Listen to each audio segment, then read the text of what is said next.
یا صاحب الزمان یا صاحب الزمان۔ اعوذ باللہ من الشیطان الرجیم، بسم اللہ الرحمن الرحیم، الحمد للہ رب العالمین، والصلاة والسلام علی محمد وآلہ الطیبین الطاہرین۔ محترم ناظرین گرامی، آج ہماری گفتگو کا موضوع مولا کے وقت ظہور کو کیوں نہیں معین کیا گیا، اس کے معین نہ کرنے کا فلسفہ کیا ہے۔ بہت سارے لوگوں کے ذہنوں میں یہ سوال پیدا ہوتا ہے کہ مولا کس زمانے میں ظہور کریں گے، ان کا زمانہ ظہور جو ہے وہ کب ہے۔ اس حوالے سے اکثر وہ علماء سے بھی پوچھتے ہیں یا اہل منبر سے بھی سوال کرتے ہیں۔ اگر ہم احادیث اور روایات کی طرف جائیں تو ہم دیکھتے ہیں کہ ایسا سوال ائمہ معصومین علیہم السلام سے بھی ہوا، لیکن ائمہ معصومین علیہم السلام نے ہمیشہ اس سوال کے جواب میں یہی فرمایا کہ ہم نے قائم کے ظہور کا وقت معین نہیں کیا اور نہ یہ معین کریں گے، اور اگر کوئی معین کرتا ہے تو وہ کذاب ہے۔ ہمارا نام لے کر اگر کوئی معین کرتا ہے وہ بھی کذاب ہے، چونکہ ہم ائمہ اہل بیت نے ان کے زمانہ ظہور کو معین نہیں کیا۔ یقیناً یہ انہی راز اور اسرار میں سے ہے کہ جو اللہ تعالیٰ اور اس کی خاص حجج الہی کے پاس ہیں، تو پروردگار اور اس کی حجج الہی جانتی ہیں کہ کب جو ہے مولا نے ظہور کرنا ہے۔ لہذا اگر آج کے زمانے میں کوئی شخص اپنی طرف سے کوئی اعلان کرتا ہے کہ فلاں سال یا فلاں مہینے میں یا فلاں روز جو ہے وہ امام کا ظہور متوقع ہے، تو سمجھیں کہ وہ کذب بیانی کر رہا ہے، وہ جھوٹ بول رہا ہے۔ اور ائمہ نے یہ بھی فرمایا کہ اگر کوئی شخص چاہے وہ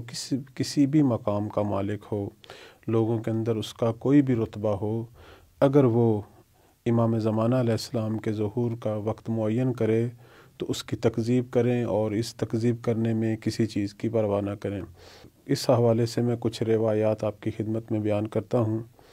بعنوان مثال مولا امام صادق علیہ السلام کا یہ فرمان ہے کہ ہم نے نہ تو پہلے ظہور کے لیے کوئی وقت معین کیا اور نہ ہی آئندہ معین کریں گے۔ بس اس حدیث سے واضح ہوا کہ ائمہ علیہم السلام کی طرف سے امام قائم علیہ السلام کا وقت ظہور جو ہے وہ معین نہیں ہے۔ اسی حوالے سے جب امام باقر علیہ السلام سے ان کے ایک صحابی نے امام قائم علیہ السلام کے ظہور کے بارے میں سوال کیا تو آپ نے فرمایا، جو لوگ ظہور کا وقت معین کریں وہ جھوٹے ہیں، جو لوگ ظہور کا وقت معین کریں وہ جھوٹے ہیں، جو لوگ ظہور کا وقت معین کریں وہ جھوٹے ہیں۔ گویا امام نے 3 دفعہ تکرار کیا ہے اور اس بات کو واضح کیا ہے کہ کوئی بھی شخص چاہے وہ کسی بھی مقام کا مالک ہے، اگر وہ ہمارے امام قائم کے ظہور کا وقت معین کرے تو وہ کذاب ہے۔ اور ان روایات سے یہ سمجھ آتی ہے کہ ائمہ جانتے تھے کہ آئندہ کچھ لوگ ایسے آئیں گے کہ جو اپنے خاص مذموم مقاصد، اپنی دکان چمکانے کے لیے یا اپنی شہرت کے لیے جو ہے وہ اس قسم کے کام کرنے کی کوشش کریں گے، تو مومنین کو جو ہے اس کے مد مقابل بابصیرت ہونا چاہیے، ہوشیار ہونا چاہیے اور توجہ رکھنی چاہیے کہ اگر کوئی شخص ایسا کام کر رہا ہے اور مولا کے ظہور کے وقت کو معین کرنے کی کوشش کر رہا ہے تو سمجھیں کہ وہ کذاب ہے اور وہ جھوٹا ہے، وہ اہل حق میں سے نہیں ہے۔ ہم دیکھتے ہیں کہ روایات کے اندر مولا امام صادق علیہ السلام سے ان کے ایک صحابی نے جب مولا کے ظہور کے حوالے سے سوال کیا تو معصوم نے فرمایا کہ ظہور کے لیے وقت معین کرنے والوں کو جھٹلانے میں کسی کی پرواہ نہ کرو، کیونکہ ہم نے کسی کے سامنے ان کے ظہور کا وقت معین نہیں کیا۔ اب یہاں ایک سوال پیدا ہوتا ہے کہ آخر کیا وجہ ہے، کیوں روایات کے اندر امام زمان علیہ السلام کے ظہور کا وقت معین نہیں ہوا، اس کا فلسفہ کیا ہے؟ تو اس حوالے سے اگر ہم روایات کا مطالعہ کریں تو 2 چیزیں ہمارے سامنے آتی ہیں۔ ایک چیز جو ہمارے سامنے آتی ہے وہ یہ کہ ہم دیکھتے ہیں کہ اگر ائمہ علیہم السلام امام مہدی علیہ السلام کے ظہور کا وقت معین کر دیتے کہ مثلاً 1000 سال یا 2000 سال یا چند 100 سال، تو اس وقت کیا ہوتا، درمیان کے جو زمانے ہیں، درمیان کی جو صدیاں ہیں، درمیان کے جو شب و روز ہیں، اس زمانے کے لوگ پھر مایوس ہو جاتے، ان کے دلوں میں امام مہدی علیہ السلام کے ظہور کی کوئی امید باقی نہ رہتی۔ تو بس مومنین کے دلوں میں امید ظہور کو باقی رکھنے کے لیے، تاکہ وہ ہر قسم کی مشکل کو، تاکہ وہ ہر قسم کی مصیبت کو تحمل کریں، اس عنوان سے کہ کسی وقت بھی ہمارے امام کا ظہور ہو سکتا ہے، ہم پر اگر مشکلات آئیں گی تو ہمارا امام ہے جو ہماری دستگیری کریں گے اور دنیا میں ظہور کر کے ان ظالموں کا قلع کما کر سکتے ہیں۔ تو یہ جو امید جس کی وجہ سے شیعت باقی ہے اور اب تک چلی آ رہی ہے، اس امید کو ہمیشہ زندہ رکھنے کے لیے ائمہ نے جو ہے ظہور کا وقت نہیں بیان کیا، چونکہ اگر یہ فرما دیا جاتا اتنے 100 سال بعد تو وہ جو درمیان کے لوگ ہیں وہ پھر مایوسی کے عالم میں رہتے، اور ممکن ہے جتنی تشیع پر مصیبتیں آئی ہیں وہ ان مصیبتوں کو تحمل نہ کر پاتے، اپنا مذہب چھوڑ دیتے، اور یہ اہل حق جو ہیں وہ مایوسی کے عالم میں ختم ہو جاتے۔ تو یہ چیز کہ ظہور کا وقت معین نہیں اور کسی بھی وقت امام کا ظہور ہو سکتا ہے، یہ چیز ہمیشہ انہیں توانائی بخشتی رہی، یہ چیز ان کے اندر تحمل، صبر و استقامت پیدا کرتی رہی، اور وہ ہر قسم کے مشکل دور سے گزرتے رہے۔ ایک تو یہ فلسفہ سامنے آ رہا ہے۔ دوسری جو چیز سامنے آ رہی ہے وہ یہ ہے کہ مولا کا راستہ ہموار کرنا۔ اگر شروع کے لوگوں کو یہ پتہ چل جاتا کہ امام مہدی علیہ السلام نے کئی 100 سال بعد ظہور کرنا ہے، تو لوگوں نے نیک اعمال چھوڑ دینے تھے، لوگوں نے بینون منتظر اپنے وظائف کی طرف توجہ نہیں دینی تھی، لوگوں نے مولا کے ظہور کے لیے جو تیاری تھی وہ ختم کر دینی تھی کہ انہوں نے تو کئی 100 سال بعد ظہور کرنا ہے تو اب ہم تیاری کیوں کریں۔ تو اس عنوان سے کیا ہونا تھا، لوگوں نے گناہ اور معصیت میں پڑنا تھا، لوگوں نے اپنی عاقبت خراب کرنی تھی۔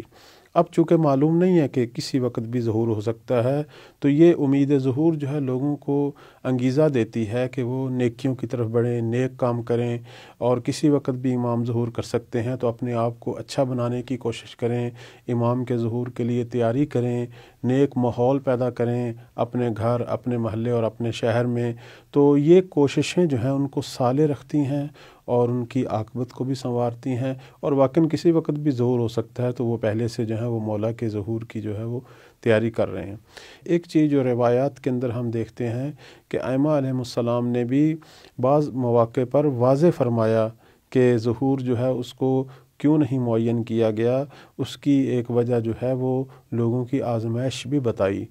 مثلا میں آپ کے سامنے ایک روایت آپ کی خدمت میں پیش کرتا ہوں، تو پھر اس کے بعد آپ خود دیکھیں کہ یہ روایت جو ہے ہمیں کیا پیغام دے رہی ہے۔ مثلا مولا امام محمد باقر علیہ السلام سے یہ سوال کیا گیا کہ کیوں